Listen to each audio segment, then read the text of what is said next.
председателке, ви во многу работи овде. Седна се закачила со записник. Имаме многу обвинувања. Вие сте од тие, што сте дошли во моја канцеларија, сте рекле дека имате обвинувања, дека сте нападнале член на судски совет во канцеларија. Вие, председателке, сте тоа што имате обвинувања, дека исто на друг член на судски совет има напад, има физички напад во судски совет. Вие сте председателка во ова судски совет, што има обвинувања дека вие имате поставено камери и согласно обвинувања, не кажам дека се потврдени и не се потврдени. Тоа што го имаме случајно мир. Јас не сум во оваа игра. Јас само сакам мир у куќа да продолжуваме понатаму. Имаше обвинувања дека во вашиот приватен телефон се ставени камери. Има обвинувања дека во судски совет се поставени спротивно закон камери. Не знам кај се поставени, не сум истражувач, не треба да правам Само извинете, морам процедурално. Ајде, поведете. Кажете за меѓу одлучките, Значи, ова се што кажавте е казала колега, давајте факти, аргументи. Ме молам да не, цело време вие кажувавте, оној кажува, значи ќе произлезе присутна јавност. Дали сакате јавност да слуша? Не, ама кажете кој кажа, ама кажете тогаш кој кажа. Кој ставал камери, кој ставал телефони, ќе помисли јавноста дека јас тоа сум го правила. Ве молам со аргументи и факти. Не врз услова, вие сте кажали, овој ми рекол. Ајде, повелете, не ме прекинувам. Но морав да реагирам тука, бидејќи ќе се стекне впечаток дека се тоа се факти. Дали реков дека се факти? Дали кажав обвинувања? Не кажав факти. Јас го кажав тоа дека ова се зборувало во судски совет. Дали исто така од ваша страна има обвинувања за криминалци? Кажете ако сте председател на судски совет, кој е криминалец со судски совет? И тоа вие треба факти да давате. И тоа факти за вашите искажувања не може да давам. Вие ако знаете кој е криминалец, кажете кој е криминалец со факти. Овие се тензии што искрено кажувам дека не се работи ни за криминалци, не се заработи за ништо друго, освен за суети, да не изразувам на женскиот пол, женски суети. Но без разлика на тоа. Зашто вие, председателке, исто така не ставите вчера во заблуда?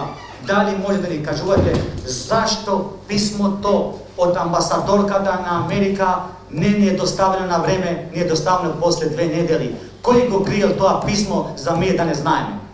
Дали сме ние членови на судски совет и треба да знаеме за сериозно писмо што е доставено до судски совет, а ние не знаеме пред медиуми, за да вие пред 2 дена да ни кажувате дали сакате да го пипнете тоа писмо или не? Дали, не знам, ве молам, кажете, дали може писмо од амбасадорка да се чека 2 недели ние да го немаме тоа писмо, а сите да го имат, ние да слушаме од медиуми? И дали, председател, јас не знам дали има барања за кој судија, зашто тие се одобили карактер, не знам. Дали одредени портали што кажува со име, со презиме за тие што треба некој да има одговорност. Треба најмалку што треба вие да правите денеска пресеница за ваква излезна информација, ако е точна, дека не знам дека е точно. Со име, со презиме, да се пишуваат членови, да се прошени хронолошки, дека вака е кажено, така е кажено, за доверлив материјал. Замислете доверлив што има и одговорност за тоа. Барем најмалку требаше да кажем, јас, колеги, не сум го кажала тоа, ви кажувам искрено на збор, но кој го направи, сепак првиот човек треба да има одговорност за ова работа. Не е лесно да давате толку обвинувања и да го префрлите топката, дека јас знам зашто. А се криете не гласавте за точка, за да се каже јавно зашто. Па ве молам, не сум заложник да слушам вашите работи. Судски совет не е индивидуално тело. Судски совет е колективно тело.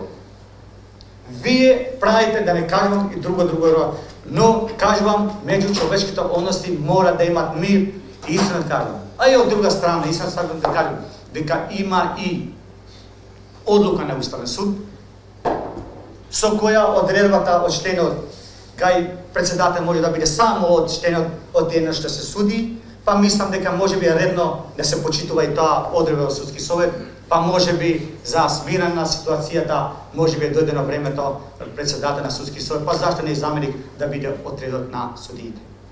Тоа може би во текот на дебатата пак ќе дебатираме. Ви И благодарам. само нешто, немој да ги свртите тезите, не реков докази, реков обвинувања што се пренесени тука.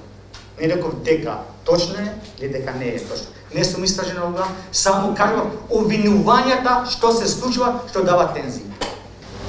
Јас кратко, зашто знам дека почнем со емоции, но не е тема, тоа е во ред. Не се емоции воопшто, не знам зашто така сваќате. Емоции не.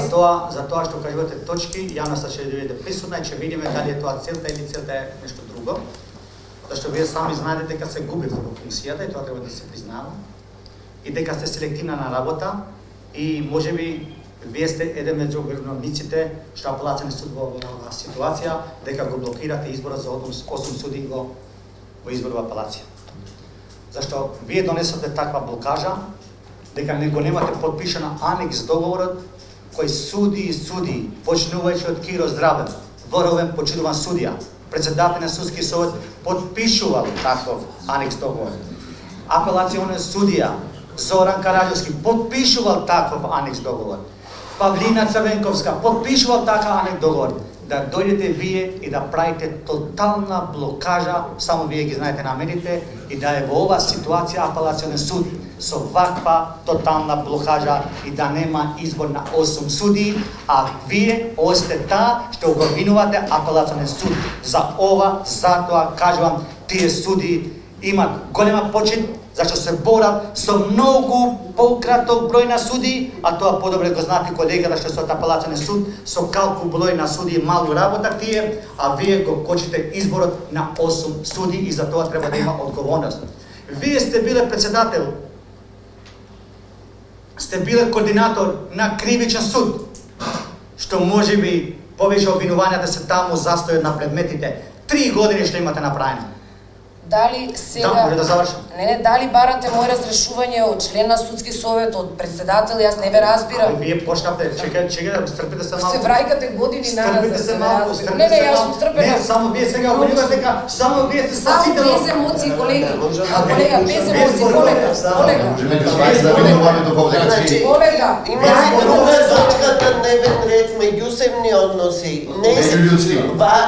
Односите меѓу двајца. Ево навредите на председателката дека само таа е спасителот на ова, а заборавал дека 3 години бил координатор на единица. Заборавал дека тоа го блокира апелационен суд. Значи, овие се тие меѓуруски односи што дават тензии овде. Значи, сега кажемо ако вие сте спасителот на оваа држава, ние другите не сме, па борба, ај ево јавноста тука, бар сакате за јавноста. Нека ви прача јавноста од ова седница, зашто го блокирате изборот за 8 суди во апелационен суд. Зашто не го подпишавте анекс договорот, кога сите овие што ги кажат, од Киро Здравен не знае закон. Зоран Караѓовски не знае закон. Судиите не знаат закон.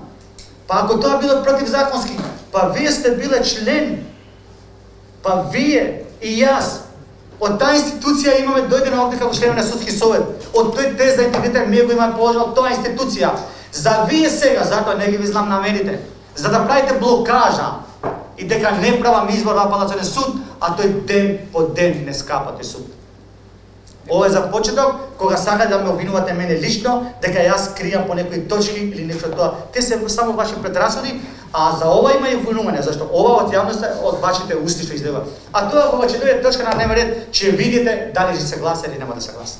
Затоа не можете да претпоставите од сега. Ако почнете индивидуално да ме навредувате, не навреди нема. Тоа мора сите да го зачуваме нивото, колега. Тогаш и јас ќе одам до тоа не навреда да ги кажам тие моите недоразбирања. Во ред.